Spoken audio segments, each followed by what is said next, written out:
So, I think na ang pinakamabigat talaga sa articles of impeachment, think the numbers. Naniniwala ako numbers won't lie. Kahit pagbali-baliktarin pa ng depensa 'yan, 'yan yung inaasahan ko na mabigat at hindi ko alam kung papaano idedepensa niyan ng, pangalawang pangulo at yung pangalawa, yung threat. Kasi yung threat matindi, eh.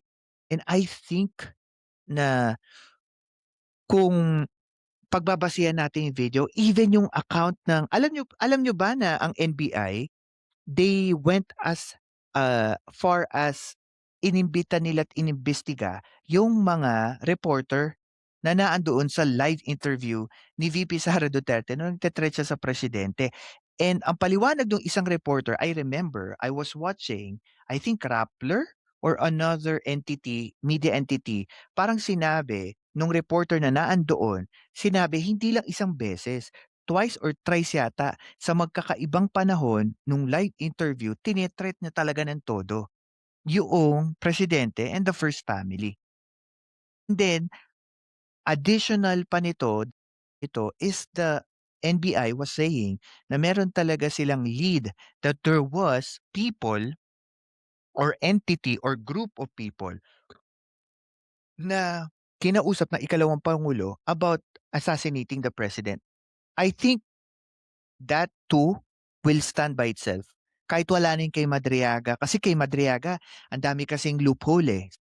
Kung titignan niyo, pagbasihan niyo, kasi puwedeng character assassination, okay given na, nakasuhan siya pero, nabaliktad naman ng Supreme Court pero well, alam mo naman ang perception ng tao, 'di ba? You know, kapag nakasuhan ka, convicted ka, so wala tayong magagawa do'n. Kaya I think may loophole sa kanya, sa'king palagay, perception ko. Pero ang matindi talaga yung numero, yung bank transaction at saka yung guys, dagdag ko lang. Alam niyo po ba doon sa ikahuling ano, sesyon, yung nagbotohan sila, yung last day ng ano, ng Committee on Justice dito sa impeachment proceeding. I think may sinabi si Congressman Percy Sendanya na yoong billions sa pinag-uusapan against the Vice President, kung ikaw daw ay isang, parang regular employee, kailangan daw parang, um, 30 years?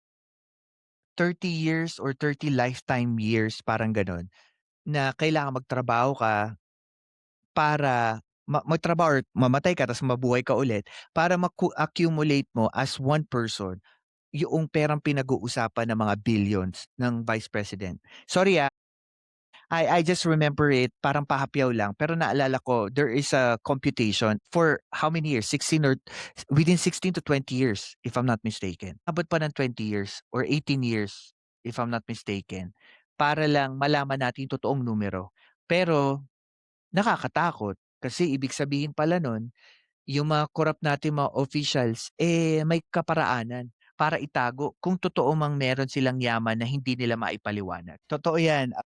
There were a lot of issues kahit sa social media na pag-uusapan niya ng mga vloggers.